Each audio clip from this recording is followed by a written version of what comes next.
Holy, holy crap! I have one of the cool kids. I have one of the cool kids of LinkedIn on my show. Let me just take a second. Bear with me.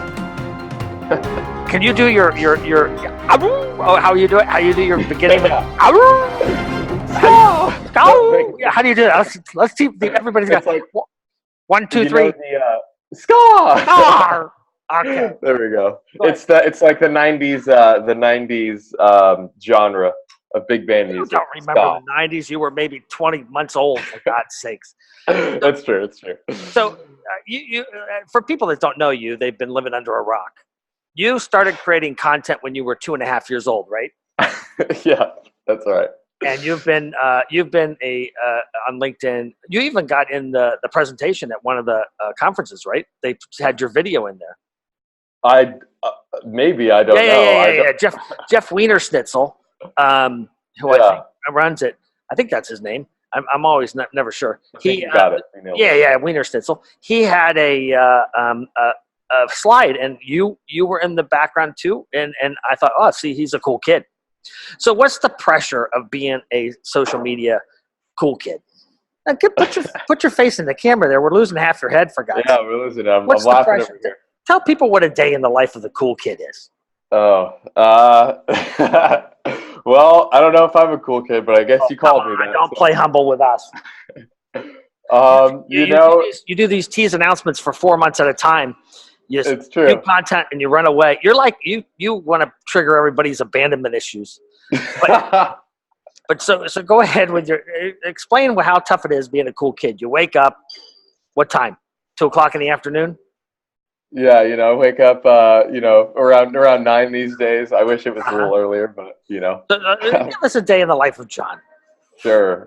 A day in the life of me. Well, I get up and try to, do a little meditation, try and kind of, it's a cool start to the morning, get a little work done, through the morning, and then, have some calls. Maybe I'm in Mexico right now. So maybe go get a fun little lunch.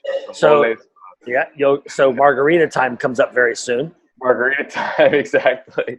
And then, do some calls, maybe meet some people, and then find a place for dinner. And that's, that's it. Tough life. Maybe go to the beach. Oh, geez. Tough life. See, that's cool kid life. In case you guys want that, you should create a seminar on how to do that and charge like big bucks. I'll create a mastermind. Mastermind. A cool kid mastermind. I have a content monetization mastermind on Facebook. There you go. Yep. It's fun shit. I love doing Facebook Lives because LinkedIn has not given me live yet. Yeah, me either. Well, how the hell is that? That's impossible. How do you not have live? I don't know. Ask Jeff Wienerschnitzel. I don't know. I'll tell you, Jeff Wienerschnitzel. Why you know what? You don't have it. There's a couple other people I know that should have it. And let me tell you something. There's a couple people that have it that have no business having it. I'm calling it like I see it. Calling them out. Yeah, exactly. It helps me to remove some of my connections. That's good. Because I get the message that says so-and-so is going live. And I'm like, oh, they never engage with any of my content. Bye-bye. Unfollow, remove. So what's your big advice for people with creating content? Because you've been doing it for a long time. Yeah, I think the biggest thing is, and everyone says it, is consistency. And to go a little deeper on that, hold on. You break up. You don't do the consistency. You talk and then you stop. You say, I'm going to do it, and then you run away.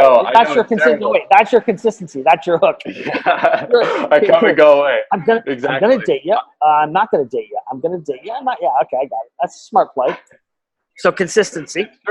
It's true. Yeah. And the reason why I say it is because I haven't been very consistent, but I've seen people who have been, like Q, like Goldie, and others who have built something steadily over time. You just named 2 people that I think are afraid to come on Talk to the Bear, but that's okay. No, that's okay. Whatever. The big influencers are afraid sometimes. We may pick on them. I have 3 films coming out. They don't have films coming out, but they're good people. We like them. I do like them. But to go a little deeper on that, I think, finding, I launched this thing called Finesse the Funnel, which is basically like just little tips and tricks. So it helped me to kind of have a theme to stick to, so I didn't have to reinvent the wheel every time I create content. So But you were like, that would be a good try. you were helping people like on Fiverr and stuff like that, right? You were helping those kind of people, right? Like, Fiverr? yeah, weren't you working with companies that were helping people with Fiverr and stuff? Yeah, I might have made a video on working with like Upwork freelancers. And Yeah, stuff like that. That's good. That's good. So what's your goal? What's your vision? What's my goal? Other than putting out videos and telling people that you're going to come on and then not coming back. Other than that, what's your vision?